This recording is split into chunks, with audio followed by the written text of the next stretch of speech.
Hunter, welcome to the Calm Mom podcast. So grateful to have you with us today. Thanks for being here. I'm glad to be here. Thanks for having me, Michelle. Awesome. I kind of want to start here because I was getting ready this morning for to talk with you, and I was brushing my teeth, and I was just kind of reflecting on how the things that I've struggled with my children, the things that I've thought that they have triggered in me, the areas where I get really frustrated. The more that I reflect on those, I realize that it actually has quite little to do with them and a lot more to do with me, right? And the things that I have left to work through and work out and heal. And there's just a level of accountability that can be uncomfortable, I think, sometimes. Sure. Yeah. If we're being real, and quite, humbling. And I thought we might start there. I'd love to kind of get your take on that. Like, we can be so quick to be like, well, if I could just get my kids to do this, or just get them to do that, or if they would just stop this, and it's like, well, if we kind of reverse that a little bit, I think we'd get a lot farther. So I'd love to start there, and then let's kind of talk through mindfulness and how it kind of applies to everything else. But how much of it is our responsibility? Well, I mean, it's interesting because, your reactivity and your unskillfulness, right? That's definitely your responsibility, how you show Yeah. up in the world. Me too, not just you, Michelle. Yeah. But you're also not to blame for it. Does that Yeah. make sense? It's not your fault. Yep. Like, you are a product of your upbringing. Your parents are a product of their upbringing. There's unskillfulness, Mhm. and there's trauma, and there's terrible things that have happened to people in families Yeah. going back for years. If you think about how kind of cruel and brutal our culture Yeah. has been, and how it's changed so much, and things like that would be considered child abuse today Mm. were normal. For my father, being beat with a strap was normal. That was parenting. Yeah. So yeah, it's important to say, okay, these children of mine are, they are completely innocent. They're not manipulating me. They're not Mhm. necessarily trying to get one over on me. They're going about trying to meet their needs, Yeah. exploring their world, pushing the boundaries, learning what when I do this, this happens, and vice versa, and mimicking the people in their world, right? They're of course, like, I remember my oldest daughter barking orders at my younger daughter and being like, "Oh crap, that's how I sound." That Oh sounds no. familiar. Yeah. Same. But yeah, and so it's important to really kind of check our assumptions about their behavior, like they're doing it to get to me or anything we think like that, Yeah. and understand that, yeah, they're just immature beings. They're kind of like little Neanderthals. They're loud and they're messy, and their behavior is irritating and things like that. But a lot of the meaning we put on it Yeah. comes from us, and a lot of the outsized reaction that we may have to their developmentally normal Yeah. behavior, it comes from our upbringing, and just habits and patterns that have been ingrained in us. And Mhm. so yeah, it's important to take as much as responsibility and do what we can without just being so hard on ourselves. Yeah. We also have permission to be, we're gonna be unskillful. That's part of it.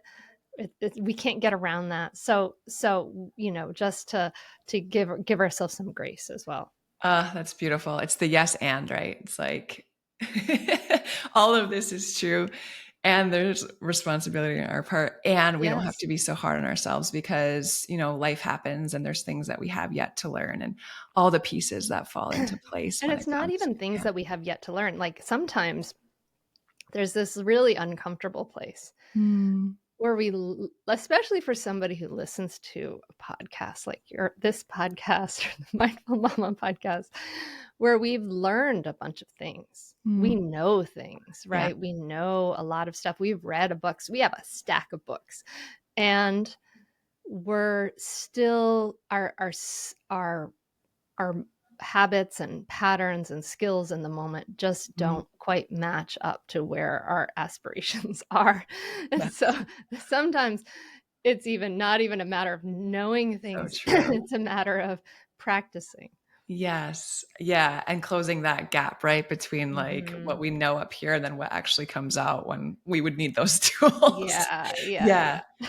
Okay. I want to talk about how we can close that gap, but I want to talk about mindfulness and how it actually changes our brain and how it really is a practical tool to have when it comes to parenting in so many ways.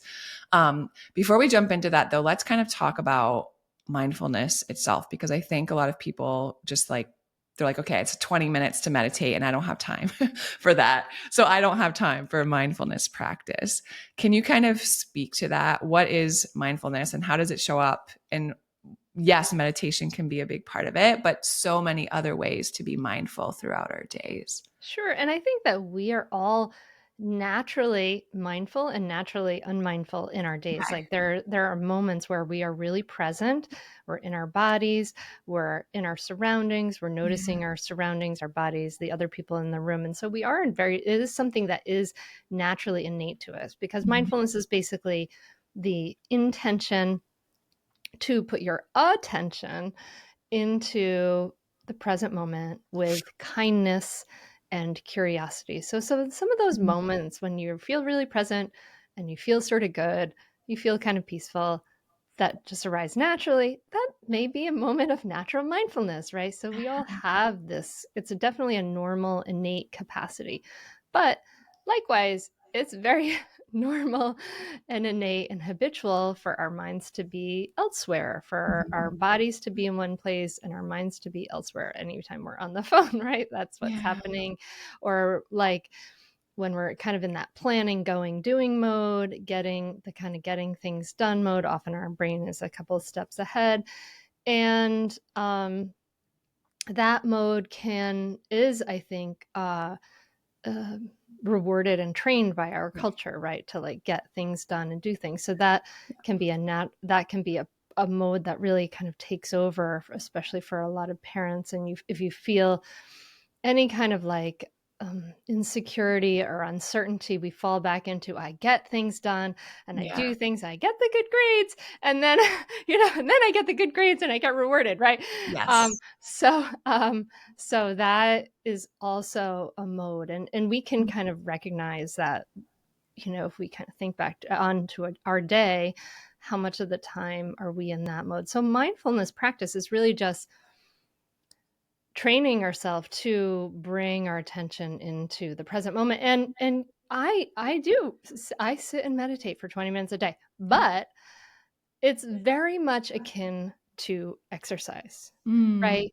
Just because you don't go to the gym and do like a full-on tire flipping workout for 2 hours Yeah. doesn't mean that you're not going to take a walk in the day. Yep. Doesn't mean that you may not do a few crunches here and there or Yeah. whatever it is, right? Like, So true. you Yeah. still want to take care of your body and do a little bit to kind of maintain the capacity of your body. Yep. And so it's exactly the same thing with mindfulness, that if we want to kind of maintain our capacity Mhm. to be present, to have more peace, it really does help, even if it's not 20 minutes, even if it's 1 minute, 3 minutes, 5 minutes, Yes. to just have a small practice where we are anchoring ourselves and saying, in this moment, I'm going to practice being present. I'm going to practice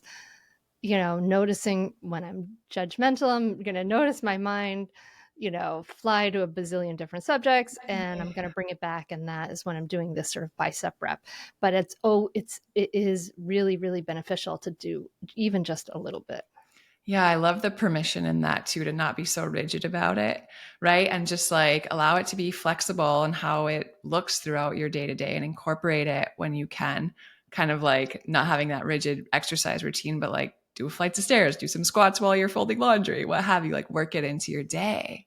Exactly. Like Yeah. when my kids were, you know, uh, 3 and 6, I I was like doing lunge, doing Yes. lunges behind the jogging stroller or whatever, like it's Yep. at the playground, like doing some squats.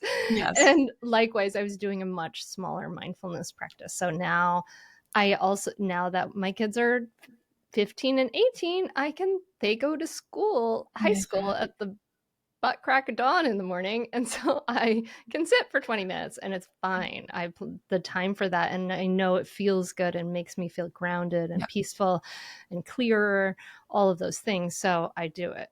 Yeah. Okay. So let's talk about what it actually does. Like, what does it do to our brain? And how does that apply to, I'm sure, everything, but especially parenting and how we can show up as parents?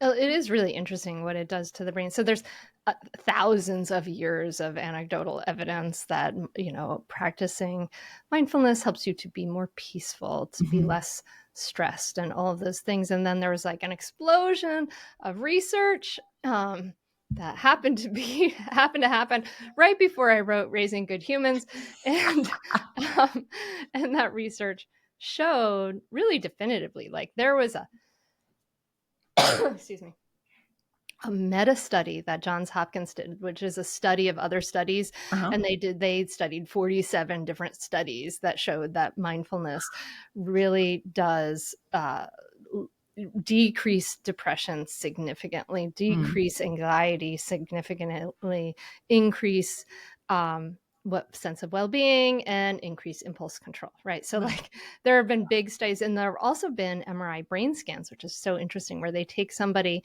who has never meditated or practiced mindfulness before, they scan them beforehand, and then they scan them after, doing like an 8-week course. And what they find is so interesting is that in our brain, we have the amygdala, which is like kind of the seat of our fight, flight, or freeze. It's our emotional center. It's kind of the oh crap center of the Mhm. brain. They find that area actually shrinks in gray matter. It gets smaller. And then the connectivity between that and the rest of the brain actually shrinks as well. And then what's more interesting too is that the prefrontal cortex area behind your forehead, which is responsible for it's a slower part of the brain, like it just moves more slowly. It's responsible for problem solving, impulse control, creativity, verbal ability. Like these are the things The we good need as stuff. a parent, right? These things. It actually makes this part of the brain thicker and Wow. more dense in gray matter. So Incredible. it can feel like I remember really feeling like I'm just sitting here doing nothing. I just sit here thinking for 10 minutes. This is not doing anything. But it actually is. Like there are changes that happen in the brain and in your life. And I have definitely experienced that and seen that in many, many people. Yeah. Tell me a little bit about those first, like maybe months or even years of practicing or starting to become more aware of meditating and then feeling like you're just sitting there and nothing's happening. You're just thinking about your grocery list and all the things that have to happen. Because I know there are a lot of people who have started probably a meditation practice or want to have one and have had very similar experiences. So how did you push past that and continue? And then when did you kind of start to notice a shift where it was like, oh, wow, I'm actually noticing that I'm not as busy in my thoughts when I sit down to do this? Well, I first I have to say I read about meditation for about 10 years before I Wow. actually was Yeah. able to sit down and do a practice. So it took me a while to Yeah. really get over my inertia. I would just doing things like I started doing things like I went for a run without any headphones. Yeah. I started to like Good. do yoga. I started to do different things. But anyway, when I finally was able to sit down and practice, I had done a Yeah. yoga teacher training. I was like, okay, I can do this. She had kind of popped us in our training into a 30-minute meditation and then a 1 hour meditation over the course of the month. And I was like, whoa, okay, that was really painful. But if I can do that, I can do 10 minutes. So, um, so I sat for 10 minutes, 6 days a week. And I'm doing it. I'm setting my timer. I'm using guided meditation, probably both. I can't remember. Anyway, I just remember thinking that after like 2.5 months, I remember having this thought of, I just see her thinking the whole time. I can't do this. I'm like terrible at this. Yeah. I'm not doing what I should be doing. And then I realized I looked back not at those 10 minutes, but I looked back over the rest of my life. And I realized that, I was 27 at that time. And I realized that, up until that point in my life, I'm a highly sensitive person. I'm like on a roller coaster emotionally, and Yeah. I would be falling into sort of these pits of feeling like I couldn't handle life and whatnot, sometimes once a week, sometimes twice a week, whatever. Like I would feel the feeling so intensely. And what I realized that over those 2.5, 3 months, I hadn't fallen into any of those pits. And I was like, wow, that is a Wow. really long time Yeah. for me to go. And this is like the only change I can kind of point to is this. So I was like, oh, it feels like in the moment, like I'm not doing anything, but it is making a Yeah. significant effect in my life. And I've really, and you ask like, when do I start to feel clearer and etc. And that, you know what, it's really important to understand that the mind, the brain thinks just like the eyes see and the Yeah. ears hear. Yeah. Okay. It's not Good. something you're going to shut off unless you just get a lobotomy, and we're not going to encourage that. No. And and there are moments of clarity that happen. Mm. And that's one of the reasons why I meditate a little longer these days. Cause it's kind of like just, it takes some time for like the mud to settle if you like stir up a pond, right? And the water Yes. to be clear. And so that I do get to some of those moments sometimes now, sort of towards the end of my 20 minutes or 25 minutes of meditation. So that can happen. But I just want to say that that's not really the goal. The goal is how it's affecting outside your life. And in fact, Yeah. one time we had a meditation group, and we had a monk from the Blue Cliff Monastery and the Plum Village tradition in upstate New York come and sit with our group. And we sat for 25 minutes of sitting meditation, 10 minutes of walking meditation, and then another 10 minutes of sitting meditation. So that's 45 minutes altogether, right? Then we all share and talk. And he shared, this is a monk, a Hmm. person who is professionally, his whole life is dedicated to mindfulness. And Yeah. he shared that over the course of all those different sittings that it was really like lovely, because he felt he had about a good 2 minutes of lovely clarity. And I was like, Wow. oh my God, like just let me pick my jaw up off the floor, because, oh, really, really, really, it's not about Wow. stopping your thoughts. Yeah. Yeah. Just understanding what the goal is, right? And then seeing how the practical implications can be subtle, but they are quite profound when you sit down and like look back and reflect. You're like, wow, there is a shift, even though I'm not necessarily noticing it in the moment. There is a shift, and Yeah. it really is about I'm able to single task, which Mm. makes me much more Huge. efficient in what I'm doing. I'm able to like really be present when my Yeah. kid's having something upsetting happening. I can sit there, I can feel the discomfort of all the sensations and feelings in my body, and that this little person is getting off, and I can sit and be present for that, which is like a huge gift for them. Yes. I can get to my lake house vacation with my parents, and actually really really be there and not be Mm. driven by like, oh, I feel like I need to do the next thing and the next thing and the next thing, right? It just provides a lot of clarity, a lot of peace, steadiness, stability. It really reduces anxiety and things like that. So Yeah. it's a It's big help for me. remarkable. Yeah. As you're describing all of those benefits, I can't help but think that a lot of times when I'm feeling the opposite of that, it's driven by, my inbox or my social media consumption or like all these other things that are pulling at my attention. And I would just love to hear your thoughts and reflections kind of on how we can have a mindfulness practice with everything else that's pulling at our attention and our time and our awareness all day long. I know the smartphone has like affected our lives Yeah. so enormously.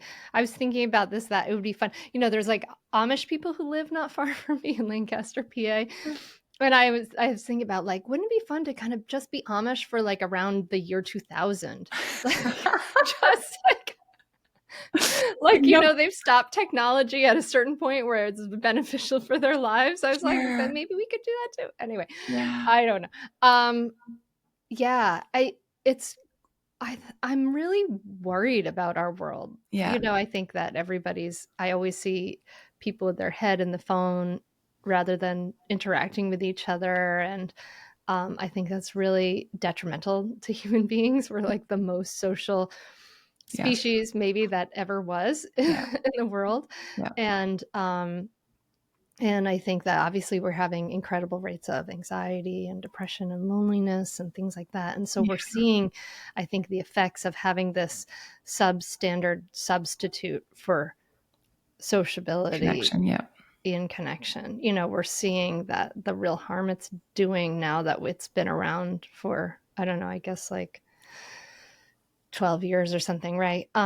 So yeah, it's interesting to think, we just have to recognize that like the smartest people in the country are being paid a lot of money to grab Addict our us. attention and to take our attention away from our real lives and put them and then make money from our attention, Yeah. right? And even things like Instagram, like it used to be like a great place for creative people to sort of be creative, and Mhm. now it's not that anymore, No. right? So I don't know. I've been wrestling with like how this the digital world shifts and changes our attention and erodes that Mhm. sense of steadiness and erodes our ability to focus our attention. Like, it may make you be like, oh yeah, honey, just internally thinking like, okay, hurry up and get on with telling me about your day so I can get back to what I'm doing on Wow. my phone, right? Like, I think that we can all kind of Yeah. recognize that feeling, and that's terrible. Yeah. That's terrible if you Yeah. think about it. Like, if we're wanting our kid to hurry up and just tell us about whatever it is so that we can get back to this digital distraction, dopamine creating device, right? Yeah. So I don't know.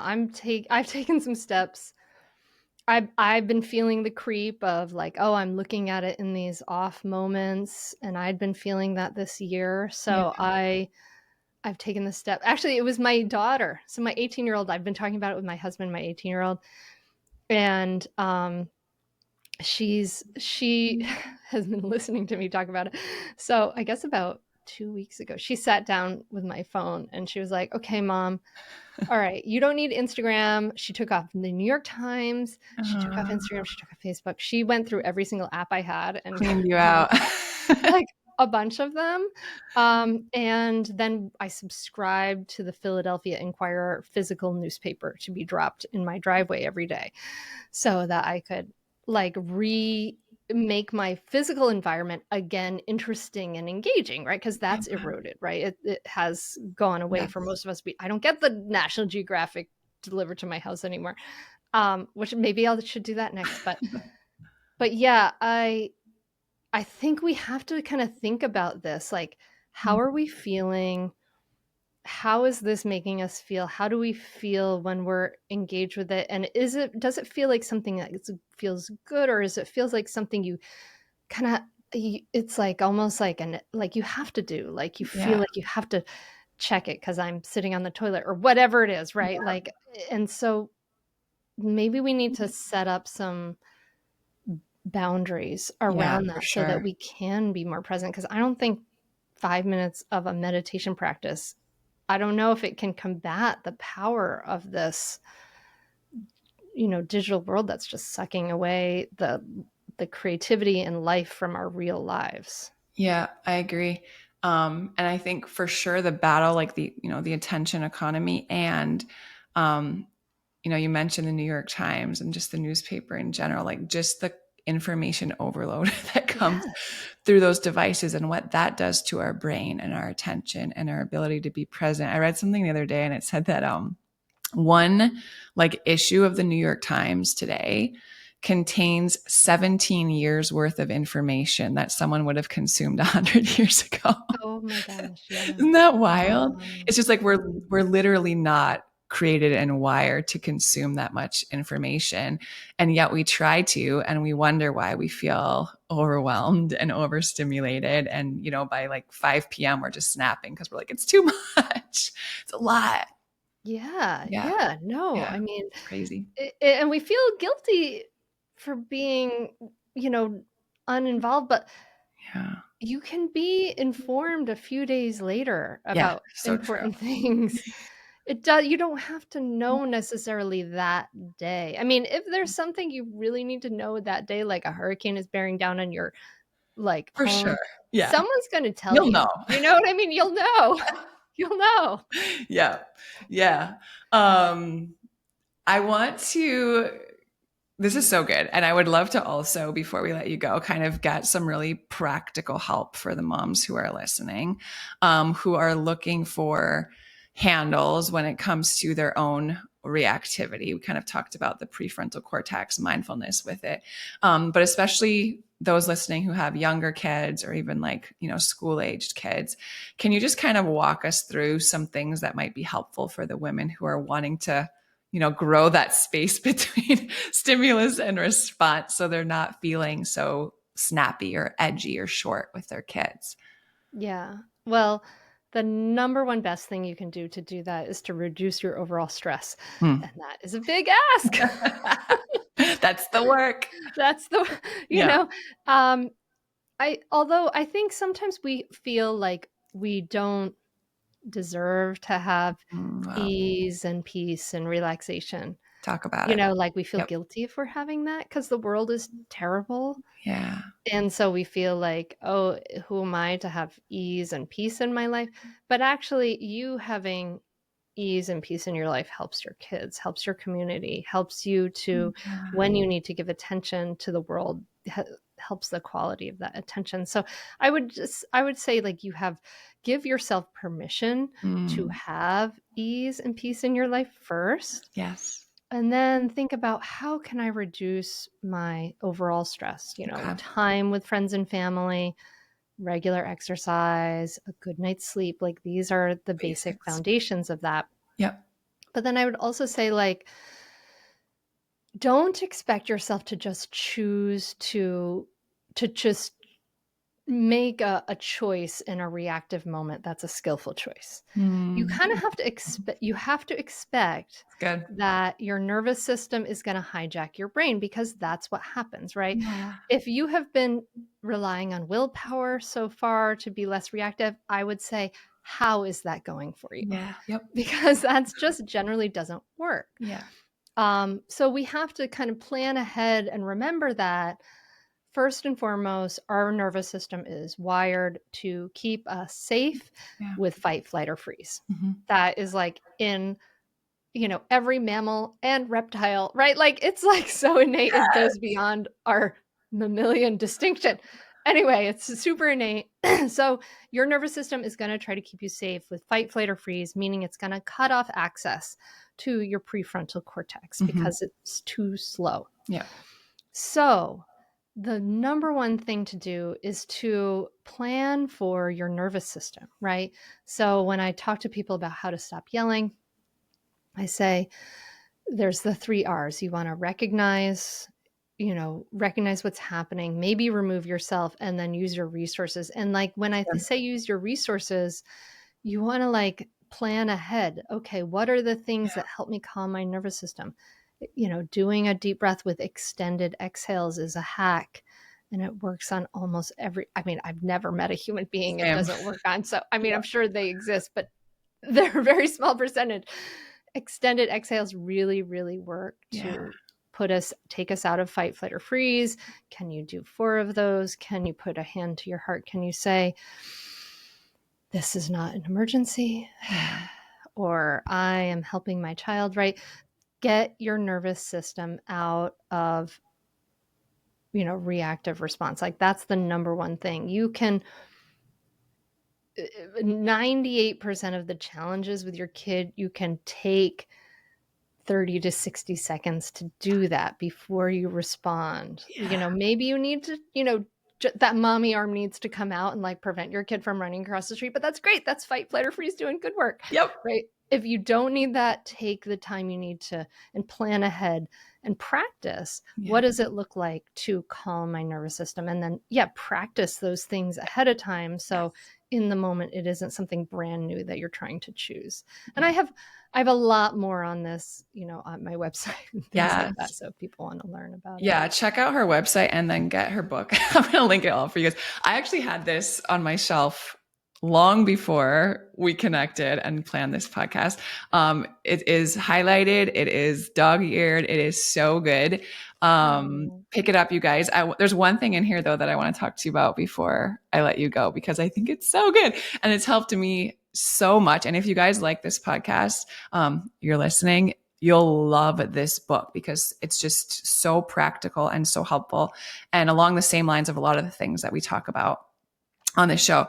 But you have, I don't remember if it's a chapter or part in your book called Who Has a Problem? And I want you, if you could, to just talk about that for a little bit, because it has been so empowering for me, to ask myself that question when I'm getting activated and annoyed and frustrated, and then do something about it. And I want everyone who's listening to get a sense of it from you directly. Thank you so much for those kind words about raising good humans. It's really is the little book that could. I had no idea it would do what it's done. But Who Has a Problem is such a great tool, because there are lots of moments that our family conflicts are happening and actually you don't have a problem, which is kind of freeing, I think, to think about. Yep. Because actually, who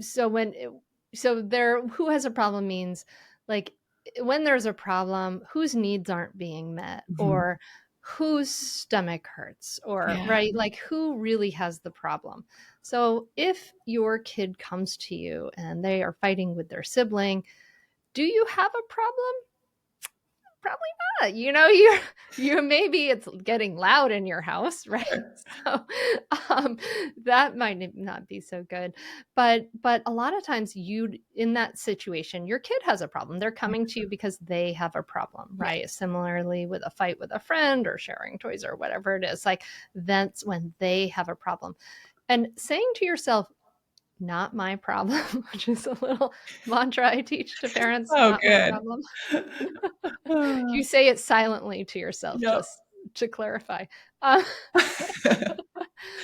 It's so helpful because you kind of take that little step of remove, which helps you to be that steady or calm presence. You don't have to solve this problem. It's not your problem, but you can be the helper. You can be the coach. The coach. Yes, exactly. You can then, say, oh boy, you're really upset. That sounds super frustrating. Yeah, they took your blocks, you knocked on the top. Oh, that's really sad and frustrating when that happens, and so you can kind of reflect back and be the coach, which is really, really helpful. And that's actually very helpful for your kids, because they if you jump in and solve other problems for them all the time, it's terrible for your kids. Sorry, it's not terrible, but over the long run, it's not. Like instance by instance is not terrible, but it's kind of like a vote of no confidence in their ability to problem solve. True.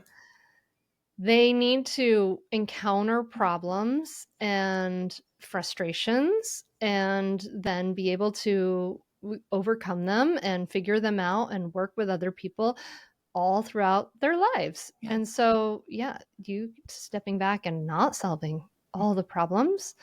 And it's so nice because you don't have to be like the all-knowing parent. What do you think? Oh, wow, you guys are having so much trouble with this. What do you think we should do? So empowering. Do you guys have any ideas how we could figure this out? Like, this is so helpful. You can just be human. You can be you. And you don't have, it's less stressful.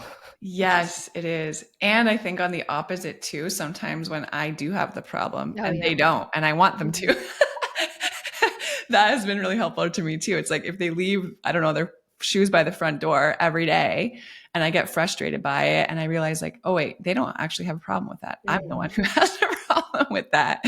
What do I choose to do about it then? Yes, Yeah. exactly. Like when something's impeding with, impeding your needs and your, and absolutely having kind of a tidy house is something that impedes with our needs, right? Yes. It Yeah, that then we can say, okay, I have a problem. My kid doesn't realize there is a problem at all here. Yep. I have a problem. I have to let them know in a skillful way. And so then in Raising Good Humans, I talk about and iMessages and other skillful ways to kind Yeah. of get your needs met. But yeah, it is really helpful. I mean, honestly, I don't know though.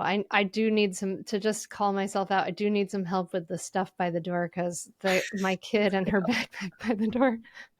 I need like another room. I need like a pop out. It's like the Hermione. I need the Hermione tent that just like opens up. Anyway.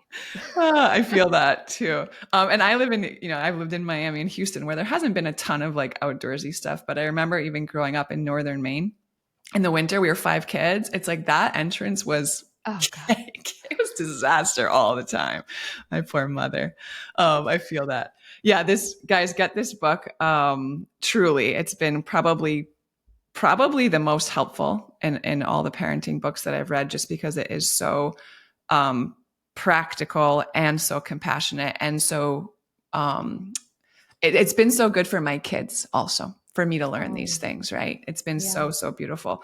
So thank you for writing it. Thank you for everything that you put out into the world. I'm just so grateful for the work that you're doing. And, it's legacy work, right? It's like truly impacting a next generation of people coming up who will then turn around and also raise good humans. So it's really big work.